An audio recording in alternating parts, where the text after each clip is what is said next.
Eh, bila ko guys ng balon. Ito tayo, abad ko. 25 pesos. Ang balot. Balot. Pwede ba 10 to? 10. Kuha pa ko isa.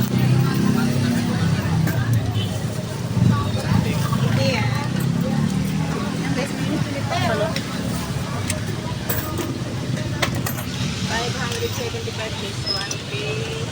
405. Ano po itong may bilog? Penoy po siya.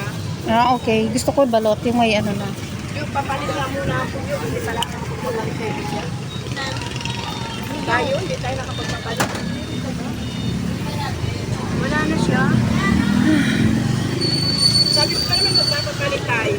Bila ako 4. Sige po ma'am, wait lang po. Kano po ba doon? 420.